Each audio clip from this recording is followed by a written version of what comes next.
Assalamualaikum warahmatullahi wabarakatuh. Salam sejahtera untuk kita semua, Sobat Jagongan. Ketemu lagi kita di tayangan kali ini. Pokoknya tayangan Jagongan yuk spesial terus nih, tamunya beda-beda. Ya, kali ini tamu kita, bukan tamu kita sih sebetulnya, kita yang namu ke tempat dia nih. Tapi narasumber kita kali ini spesial nih. Kalau martabak telurnya 5 nih, spesial istimewa. Ya, nah ini kita kali ini ketemu sama dokter atau pawangnya bonsai di daerah Cilengsi. Itu ada di daerah Palasari ya. Daerah Palasari.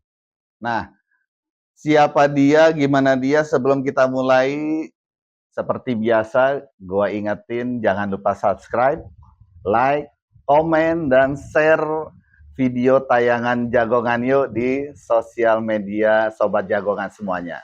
Ya, terima kasih buat Sobat Jagongan yang sudah subscribe, like. Semoga apa yang sudah dilakukan teman-teman bisa mendukung acara kita bisa berlanjut terus.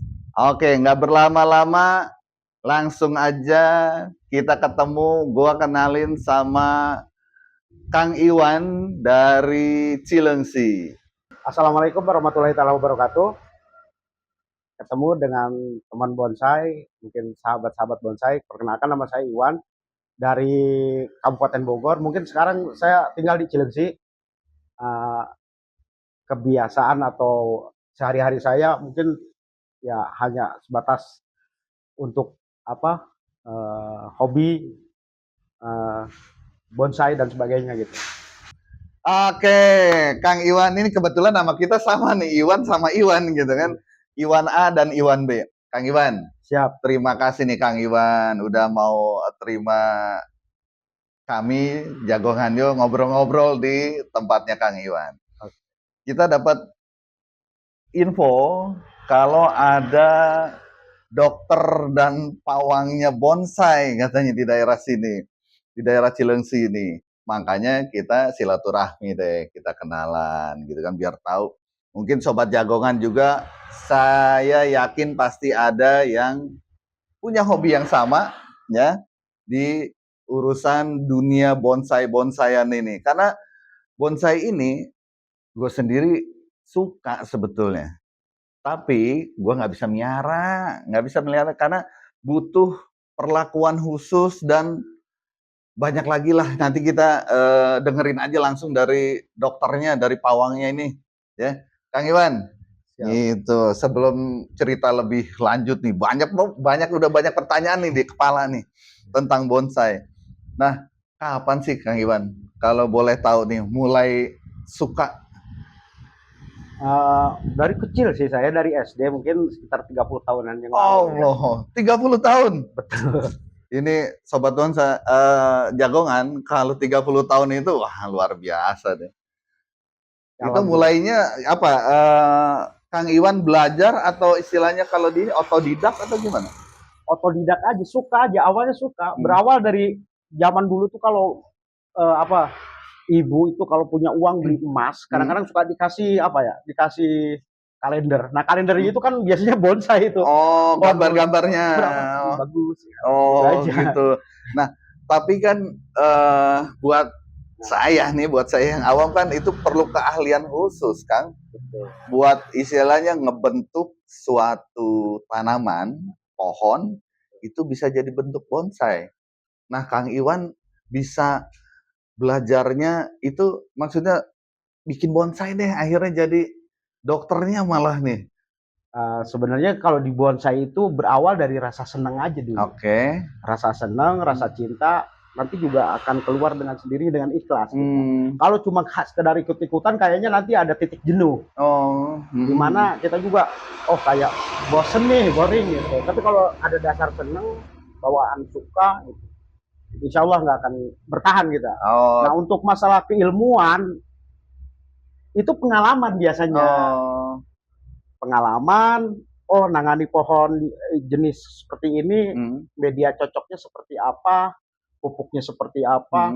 itu akan tahu dengan sendirinya. Karena untuk di Indonesia kayaknya belum ada akademi bonsai. Nah, itu dia harus ke Tiongkok atau nanti ke Cina sana. bisa jadi usulan nih buat yang bos-bos bikin akademi atau bahkan sekolahan untuk seni bonsai. Kalau perlu masuk kurikulum di sekolah dasar atau sekolah paling nggak SMK gitu ya. Wah, luar biasa. Nah, Kang, untuk masalah bonsai-bonsaian, ini kan tanaman ya. Nah, itu yang saya pengen tahu, Kang. Jenis tanaman apa aja, Kang? Apa semua tanaman bisa dibikin bonsai atau tertentu? Sebenarnya pada dasarnya semua pohon bisa dibonsai ya. Semua pohon? Semua pohon bisa dibonsai. Cuma ada kriteria yang bagus untuk dibonsai itu pohon apa aja yang paling bagus tuh. Iya. Apa tuh? Mungkin ada ciri-ciri tertentu, berumur panjang, berbatang keras, berdaun kecil dan sebagainya kan gitu. Kalau misalkan persyaratan itu semua ada, itu bagus buat bonsai. Misalkan pohon pisang. Ya umurnya seberapa tahun sih dia setelah berbuah juga langsung mati kan? Atau pohon singkong dia sekeras apa sih kan? Makanya nggak cocok.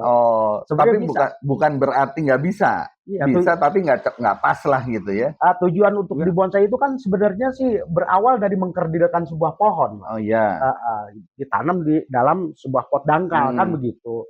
Jadi kalau misalkan untuk pohon apapun bisa, cuma ya itu awet apa enggak, bagus apa enggak, begitu. Secara teorinya seperti itu. Iya. Nah, sepengetahuan dan sepengalamannya Kang Iwan nih, gitu, yang paling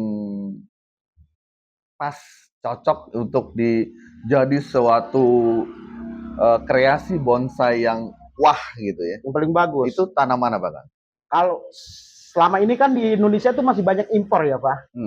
Banyak impor pohon-pohon dari luar. Padahal di Indonesia sendiri kaya ya. Banyak banget seperti pohon serut itu asli Indonesia juga. Santigi apalagi. Nah, untuk idealnya pohon itu kan seperti santigi itu bagus kalau untuk dibonsai. Nah, kalau pohon tadi saya juga sempat lihat-lihat di kebunnya Kang Iwan gitu kan. Nah, cuma nggak lihat ada pohon buah gitu. Itu kalau pohon buah tuh bisa juga? Sebenarnya ada pohon buah seperti sianci, itu yang ditonjolkan lebih ke buah banyaknya. Karena kalau ditonjolkan ke daun, dia daunnya agak besar. Nah, banyak. Ada juga jenis hokianti, murbei gitu, itu bisa semua dibuat. Cocok untuk dibonsai. Yang penting rumus bonsai itu skala dapat. Skalanya gimana tuh Kang? Jadi kita kan perumpamannya begini, kalau pohon lingkarannya sebesar ini, pantasnya dahan itu sebesar apa sih skalanya? Daunnya sebesar apa sih? Yang proporsional lah. Sehingga harmonisasi pohon tuh dapat. Gitu. Nah, pengertian tadi ada bonsai itu adalah mengkerdilkan pohon. Nah, yang dikerdilkan itu hanya batangnya sajakah? Atau daun-daunnya juga ikut dikerdilkan? Enggak. Kalau kembali lagi ke rumus skala, berarti semuanya harus dikerdilkan, harus seimbang pohonnya. Daun bisa dikerdilkan kan? Daun juga harus kecil, otomatis kan harus seimbang, harus balance. Gitu. Nggak lucu kalau batangnya udah kecil tapi daunnya masih lebar gitu. Itu tekniknya, wah mungkin, ini waktu yang menjawab. Nah, saya pernah lihat nih Kang, ada temen yang istilahnya ngebonsai gitu. Itu ada dikawatin apa gitu. Itu untuk apa sih Kang? Itu dasar untuk mengarahkan, namanya istilahnya itu wiring gitu. Nah, wiring itu sebenarnya tujuannya untuk mengarahkan bahan batang atau ranting untuk secara alamiah dia misalkan ke kiri. Nah, karena ke kiri kurang pantas. Diarahin ke kanan untuk merubah gerak ranting atau dahan. Jadi si fungsi kawat itu tadi, wiring itu tadi, itu untuk menahan pergerakan si untuk batang. mengarahkan. Justru untuk mengarahkan ke tempat yang lebih bagus. Jadi misalkan ini ada ranting gitu, ini kita lilit sini, justru nanti akan panjangnya ke sana, bukan arah yang berlawanan. Nah, kalau untuk masalah panjang pendek itu namanya cutting ya, loss cutting itu beda lagi. Oh, jadi beda ada lagi. beberapa teknik cara untuk menjadi sebuah bonsai yang bagus itu ada tahapannya, ada perjalanannya. Oh, tapi sejarahnya itu bonsai memang dari Jepang ya kan? Bukan? Cina. Oh, Cina justru. Cina. Oh, karena selama ini berarti saya kiblatnya salah. Dalam arti kalian di Jepang itu bonsai, sebetulnya dari Cina. Iya, dari Cina. Kiblat sebenarnya bonsai klasik seperti sampai sekarang itu nenek moyangnya kayak bunjin-bunjin itu bonsai terdahulu itu seperti itu. Dari Cina. Cina. Kalau Jepang mungkin membesarkan itu. Iya. Nah, di Kang Iwan nih, gitu kan. Sebetulnya kan nanti kita bicara ada kontes, lomba gitu ya. Nah, tapi untuk yang mungkin baru sobat jagongan yang baru mau mulai nih gitu kan. Mungkin ada dasar pohon apa dan terus yang umur berapakah, sebesar apa yang bisa mulai untuk di bonsai gitu kan. Nggak mungkin udah pohon tinggi 2 meter kita bonsai gitu. Sebenarnya ada istilah Yamadori ya. Kalau di luar sana itu. Jadi dongkel kita ambil umurnya udah sampai puluhan tahun, kita ambil, kita bentuk cuma proses dari awal aja. Kan kalau puluhan tahun bukan yang udah tinggi besar gitu enggak? Jadi ada beberapa metode sih, beberapa cara buat bikin bonsai. Ada yang konsepnya budidaya dengan cara cangkok atau dari benih. Ada juga yang konsep dongkelan atau Yamadori itu. Jadi ya kita pengen umur pohon lebih berkarakter, bonsainya lebih berkarakter. Ya kita kalau misalkan pengen konsepnya cepat ya dongkelan itu. Kita bolang biasanya kan teman-teman bolang nih suka banyak nih di daerah-daerah Jawa Timur, Jawa Tengah, bahkan di Jawa Barat juga banyak. Untuk di kita yang ke gunung itu ambil bahannya itu dia ngejar konsepnya yang udah ada, karakter tuanya udah ada. Kalau kita pengen dari nol ya konsepnya budidaya. Cuma mungkin menurut saya efektif ya budidaya. Gitu ya. Ya istilahnya. Nah, ini kan ada contoh nih Kang, satu ya di sini. Ini jenis apa nih Kang? Kalau ini sancang. Sancang. Iya. Ini secara usia ini udah berapa nih Kang? 5 tahunan ini. 5 tahun. Ini contoh konsep budidaya. Berawal dari cangkok. Oke. Jadi memang yang inilah yang contoh dari budidaya dengan teknik cangkok awalnya. Betul. Kemudian ditaruh di media tanam ini gitu kan.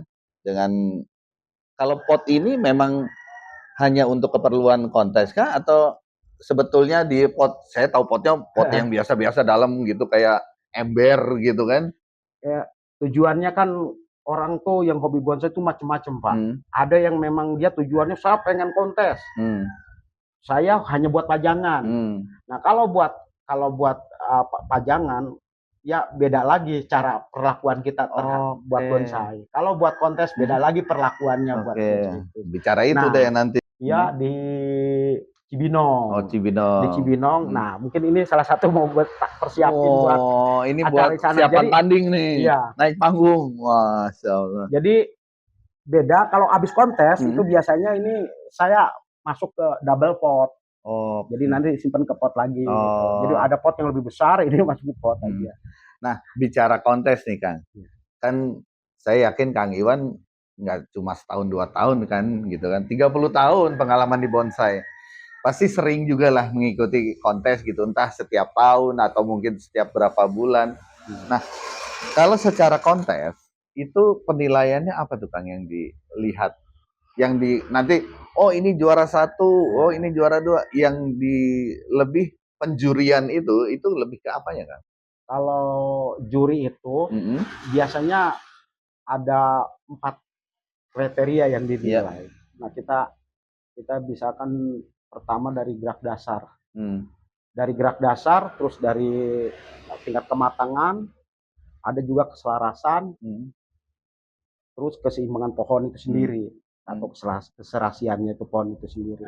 Jadi kalau misalkan juri itu nilai, kadang-kadang timbul pertanyaan orang, pohon saya bagus, tapi kok nilainya kalah sama yang pohon itu. Mungkin dia punya si A minusnya gitu, lebih banyak. Dari gerak mungkin dia nggak enak atau apa. Mungkin tingkat kematangannya lebih tinggi. Jadi 4 kolom itu harus terisi semua biasanya begitu. Dan itu juga berarti ilmu-ilmu pengetahuan yang harus diketahui sama sobat jagongan, terutama kalau ingin belajar bonsai gitu ya Kang ya. Dari pergerakan, kemudian pergerakan sendiri itu pun mungkin nanti saya karena pernah dengar juga tuh Kang, ada yang filosofinya kata ini ke mana, waduh saya bilang wah di bonsai itu kalau kita bicara itu ada, kalau mahjaban ada 3 mahjab. Wah, mungkin terlalu tinggi. Jadi ada 3 aliran lah. Ada naturalis, ada ekspresionis. Nah, itu sistem penilaiannya berbeda-beda. Ada kelas-kelasnya berarti. Kalau misalkan ekspresi, mungkin juri juga menilainya secara ekspresionisnya gitu. Kalau naturalis dinilai secara konsep naturalis. Jadi nggak semua diperlakukan menilai pohon itu sama. Kategori aja. Iya. Tapi kalau dari jenis pohon bebas gitu. Hanya tinggal masalah itu tadi kategori naturalis, ekspresion, sama yang satu lagi itu ya. Iya. Luar biasa. Nah, dari katakan ini kan tadi adalah hasil budidaya ya Kang ya. Nah, dari budidaya katakanlah dari nol, dari awal sampai bisa menjadikan suatu tanaman atau pohon ini menjadi suatu bentukan bonsai yang layak tampil gitu Kang. Itu berapa lama Kang prosesnya? Relatif Pak, tergantung jenis bonsai. Kalau ini langsung cepat kalau sancang itu. Oh sancang cepat. Secepatnya berapa itu? Enggak, hitungan 5 tahunan lah atau 4 tahun udah bisa dia tampil. 5 atau 4 tahun sobat. Dengan catatan kita kalau dengan catatan kita benar bikin konsep awalnya gitu, dari awalnya gitu. Karena bonsai itu unik. Jadi startnya salah, kesananya juga bakal salah. Start kita bikin konsepnya salah, kesananya salah. Caranya kita awalnya salah, kesananya juga salah. Iya. Berarti harus benar-benar dari awal siapapun itu si pembuatnya sudah harus komit ya, bahwa ini konsepnya begini. Jangan nanti tengah jalan kayak bangun rumah kita nambah lantai deh, nambah kamar 2 gitu, nggak bisa ya. Jadi memang dari awal harus ini nanti jadinya seperti ini, pengen ikutan aliran ini, aliran itu gitu ya. Nggak bisa berubah-ubah tengah jalan galau gitu. Enaknya uniknya di bonsai itu beberapa disiplin ilmu kumpul jadi satu. Botaninya ada, filosofinya ada, sampai ke gravitasi ada. Gravitasi. Pohon itu kalau misalkan contoh pohon kesket, itu diukur gravitasinya, kelurusan kemiringannya itu diukur. Sampai segitunya kan? Iya, makanya kumpul semua disiplin ilmu di bonsai. Kalau botaninya iyalah karena dia tanaman gitu kan. Botani kan ya terkait masalah tanaman-tanaman. Gravitasi. Iya. Dilihat apanya Kang? Kalau misalkan pohon nih, contoh misalkan kesket bentukan turun. Miringnya itu minggir gitu, nggak turun kayak air terjun misalkan, atau miringnya nggak enak. Ya tetap nggak enak. Itu harus diperhitungkan juga tingkat kemiringan. Jadi sampai, ya maaf cakap gitu, saya awam gitu kan, istilahnya sampai mungkin secara kalau dulu pakai busur tingkat kemiringannya berapa derajat gitu, itu harus presisi. Ya gitu. Setidaknya harus ada unsurnya. Setidaknya ada unsur kelayakan, kepantasan lah gitu. Oh udah pantas nih. Jangan sampai menyolok miringnya. Ini kalau di perumpamaan air jatuh ini nggak mungkin air jatuh begini, harus tegak lurus kan begitu. Oh gitu. Ya, luar biasa. Nah, Kang, saya juga nggak tahu sih waktu itu, nggak nanya. Maksudnya jenis tanamannya apa. Itu kan pernah lihat juga, itu yang bonggolnya tuh kayaknya di sininya tuh besar gitu, tapi ininya kecil-kecil gitu. Itu memang bisa dibuat gitu ya Kang? Iya. Itu apa? Ya maaf gitu, itu disuntik atau memang dipampat gitu jadi ngembung kayak balon gitu? Enggak, ada beberapa cara. Dengan cara kalau di Thailand sana itu, kita bicara negara luar itu cut and ground gitu ya. Jadi dia di terusan potong, terusan lagi potong. Jadi kayak ngebundel gitu. Ada yang kita sistem ikat kawat gitu, biar nanti ada pembengkakan. Ada yang itu mungkin yang tadi lebih atau memang dia sengaja konsepnya itu lama. Iya, istilahnya yang kalau saya logikanya ya berarti kalau mungkin kayak dipampet lah gitu, Ya, dia akan jadi terus ngembang gitu kan, iya. bengkak lah kalau kata saya mah gitu kan. Terus emang karakter pohonnya juga termasuk jenis pohon yang mudah cembung seperti anting putri Vietnam itu kan kayak bengkak-bengkak gitu. Oh, iya iya. Iya iya iya. Ih, mantep banget Kang ininya, istilahnya. Sebetulnya ya itu, gue juga suka gitu nggak sama bonsai. Cuma ya karena kondisi tidak memungkinkan di rumah untuk miara bonsai, jadinya nggak kesampaian-kesampaian dan ternyata nggak segampang yang saya pikir gitu kan. Udah jadi, udah tinggal taruh aja gitu kan. Jadi bukan hanya kesabaran aja, Mm. sayang juga, cinta juga Iya sama iya itu, iya. Pak. Tapi di kondisi yang istilahnya kita menempatkan bonsai ini Kang, itu apakah harus kan ada yang jenis tanaman yang nggak boleh langsung kena sinar matahari, ada yang oh ini harus kena sinar matahari. Nah, untuk perkembangan bonsai itu sebaiknya gimana Kang? Ya unsur api, panas, Hmm. unsur angin, udara, Hmm. unsur tanah, Hmm. semua harus ada. Unsur-unsur itu semua harus ada. Oh. Uh, ada beberapa jenis pohon yang memang butuh anginnya bagus, Hmm. panasnya dapat, yaitu ada Hmm. satigi Oh. itu memang itu perlu banget. Semua pohon itu perlu cahaya semua. Iya, Cuma iya. ada yang benar-benar secara secara berbeda dia paling banyak gitu butuh cahayanya. Oh. Yaitu satigi yang Yang di sana itu. iya iya iya. Karena di rumah saya kealingan tetangga ya, Oh. gedungnya tinggi-tinggi jadi nggak kebagian panas matahari. Semua jenis tanaman itu butuh cahaya. Hmm. Cahaya, udara, angin, air gitu. Itu perlu semua itu. Kang, selama perjalanan Kang Iwan nih bergelut menjadi akhirnya menjadi dokter dan pawang bonsai gitu. Ini dukanya apa Kang? Kalau tanya sukanya pasti suka. Mungkin kalau dibilang dukanya apa? Maksudnya kalau dibilang tantangannya lah. Kalau dibilang dokter terlalu berlebihan. Tapi jadi banyak gini, pasiennya tuh di situ. jadi gini Pak, kalau tantangan di bonsai itu yaitu ketika dapat pasien kritisnya, ya kita itu dipertaruhkan di situ harus gimana caranya bisa sembuh aja gitu. Seperti ada tuh beberapa pohon tuh yang udah sekarat kalau kayak mana tinggal nunggu waktu. Nah itu kita. Gimana caranya biar bisa seger lagi gitu kali ya. Karena kan semua tanaman itu cara penanganannya juga berbeda-beda Pak. Jadi nggak semua tanaman itu diperlakukan sama, nggak bisa. Jenisnya berbeda, cara penanganannya berbeda. Bahkan yang satu jenis pohonnya sama, kita cara penanganannya berbeda. Contoh, saya ambil pohon serut di Jawa Timur, saya ini mungkin cara penanganannya berbeda karena iklim di sana dengan struktur tanahnya berbeda juga. Betul. Itu yang sama, apalagi yang berbeda. Beda ya. Wah, luar biasa. Tapi itu balik lagi ya Kang ya, bahwa Kang Iwan ini dalam perjalanannya kan hanya belajar ngulik sendiri lah gitu kan. Otodidak. Kalau bahasa yang ini otodidak itu gitu kan, nggak yang berguru, maaf cakap, mungkin ada satu perguruan tinggi di Bogor itu kan memang jurusannya memang khusus tanaman gitu kan, pertanian atau apa. Nah tapi kalau Kang Iwan ini kan memang ya istilahnya memang praktisi. Jadi hari-hari lah memang ya bergelut aja dengan si bonsai ini gimana. Ya kalaupun nanti update, mungkin update dari infonya, oh ternyata trennya bonsai itu sekarang lagi yang entah apalah bahasanya gitu kan. Itu ada istilahnya tren-tren gitu nggak kalau di bonsai Kang? Sebenarnya gitu, bonsai itu unik.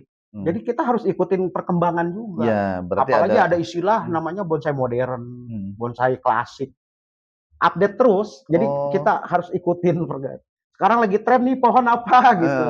Sekarang nih kayak alhamdulillah di Indonesia itu ada Bang Sisu. Sisu Sumantoro. Nih, salam Bang Sisu. Ya. Kalau nggak ada dia mungkin nggak tahu nih nasib Anting Putri. Anting Putri yang angkat dia. Kalau ya trennya bagus lah gitu. Untuk Anting Putri trennya bagus. Nah, itu Kang balik lagi gitu kan tadi ya entah Anting Putri lah, berarti terus istilah gimana caranya Kang Iwan ini memperlakukan dari yang udah sekarat bisa sampai seger lagi, ya kan? Itu kan makanya saya bilang, wah ini kalau di orang dokter gitu kan, dokternya bisa ngobatin tanda kutip, ngobatin tanaman hidup lagi gitu, segar lagi lah gitu kan. Nah, itu memang sama halnya kalau ya padi kan saya tahu ada hama wereng Iya atau betul. apa gitu kan, atau mangga yang batangnya berjamur putih-putih gitu. Nah, kalau di itu juga sama, berarti tergantung Betul. tanaman ya? Iya. Tapi yang dominan Hmm. itu yang nyerang pohon bonsai itu belalang kebanyakan. Kalau untuk di saya ya, Iya. itu belalang. Belalang, keong racun itu. Kalau Oh. keong racun itu apa ya, di istilah kalau di sini keong racun bekicot atau apa tuh? Itu dia makan pohonnya, dia naik, dia malam, dia bergeraknya tuh Oh. malam. Nah, Dia makan daunnya itu, apa batangnya? kalau dia Ngerusak. lebih ke pohonnya, kulit Oh. dia yang itu. Ya berarti ininya lah, Kalau belalang ini apa, daun. daun. Nah, itu. Ya intinya kita cara penanganannya insek, rutinitas perawatan. Iya, iya, iya. Nah, luar biasa, Kang. Nah, kan tadi balik lagi ke masalah kontes, Kang. Iya. Dengar-dengar nih, Kang. Ya. Dengar-dengar ini kalau sampai yang pernah juara kontes itu memang harga jualnya tinggi ya, Kang? Ya kalau relatif ya, kalau tinggi itu di mata kolektor mungkin nggak tinggi ya, biasa aja. Iya, cuma kan balik lagi buat yang awam atau di luar dunia itu nilai nyampe nggak ratusan juta, Kang? Sampai. Sampai? Sempat rekor itu sampai miliaran. Miliaran? Ya. Itu kan Kang Iwan tahu apa pernah istilahnya megang saya nyaksiin, bahkan saya sempat ada owner di Hambalang itu, saya nggak sebutin namanya. Iya ya. Itu pohonnya itu fantastis sampai setengah M. 500 juta. Ya. Itu apa, Kang? Maksudnya dalam arti secara jenisnya apa yang diambil? Anting putri. Anting putri. Iya. Oh. Itu yang bikin mahal itu apa sih, Kang, sebetulnya? Kalau menurut Kang Iwan? Kadang begini ya Pak, di bonsai itu kalau orang nggak stres, nggak suka bonsai, jajan sampai setengah miliar itu kan berpikir, perlu mental juga. Kalau orang banyak duit belum tentu berani juga beli harga sampai ratusan juta. Belum lagi nanti biaya perawatan apa gitu. Jadi, kan. Murah, mahal itu relatif yang nilai. Jadi begini ya, di bonsai itu yang bikin nilai tinggi itu ya pertama bonsainya bagus enggak gitu. Bagus itu udah mencakup semuanya. Iya. Karena kan balik lagi kalau bicara tanaman kayak lagi zaman COVID kemarin gitu kan, yang tanaman-tanaman inilah yang ada istilah jabol apa segala macam itu kan juga buat saya yang awam itu juga kan, alah daun segitu aja sampai ratusan ribu gitu kan. Ya balik lagi ke selera sih ya, selera hobi gitu kan, orang macam-macam, kayak ada yang senangnya ikan hias, ada yang burung kicau, ada yang lain-lain ya, ini diantaranya bonsai gitu. Tapi kalau bagusnya di bonsai itu ada nilai investasi. Yang penting kita jangan salah pilih pohonnya aja, buat investasinya seperti apa. Nah, di bonsai itu bisa investasi. Nah, tuh Sobat Jagongan, dengerin nih. Bonsai bisa untuk salah satu investasinya Sobat Jagongan. Di antaranya. Gitu kan? Yang penting ya itu kita pilih bonsai yang benar. Bonsai apa sih yang bisa buat investasi kan begitu. Iya, iya, iya. Ya, minimal pohonnya bagus, berumur panjang. Jangan sampai ya investasi kan nggak tahu kita berapa lama kita harus tahan kan gitu. Luar biasa. Kang, aduh, kayaknya kalau kita lanjut nih Kang, bisa 3 hari 2 malam nih Kang ngobrolin bonsai nih. Karena seru gitu, banyak yang istilahnya bisa digali dari bonsai ini. Nanti kita di episode selanjutnya nih kalau berkenan nih Kang Iwan nih. Ya, kita ngobrol sesi lanjutan dari apa dan bagaimana, seperti Kang Iwan bilang tadi, memilih cikal bakal pohon bonsai yang bisa dijadikan investasi ke depannya. Ya. Terima kasih banyak nih Kang Iwan buat waktunya, juga untuk tempatnya, udah kita silaturahmi ke sini. Semoga Kang Iwan sehat-sehat terus, lancar semua. Amin. Semua tanaman yang dirawat beres semuanya ya. Nah, Sobat Jagongan, ya. kayaknya sebetulnya sih pengen masih terus ngobrol nih sama Kang Iwan nih. Tapi balik lagi ya, sebelum kita selesai untuk episode kali ini, insya Allah kita lanjut dengan episode lanjutannya. Jangan lupa subscribe, like channel kami ini ya, sama share di sosial media teman-teman. Nah, buat sobat jagongan yang tertarik untuk masalah bonsai ini, nanti bisa infonya lihat di deskripsi tayangan ini. Ya, nanti Kang Iwan juga akan share. Kang Iwan ada sosial media, ya, bisa lihat di situ apa-apa yang pengen diketahui tentang bonsai dari seorang Kang Iwan sebagai, kalau nggak mau disebut dokter, Trainer mungkin. pawang atau pakarnya lah. Salah satu ahlinya tentang bonsai, ahli dalam artian karena pengalaman beliau sudah 30 tahun. Oke, tidak berpanjang-panjang sahabat jagongan, tetap jaga kesehatan ya, sehat semuanya. Salam sejahtera. Wassalamualaikum warahmatullahi wabarakatuh. Waalaikumsalam. Terima kasih Kang Iwan.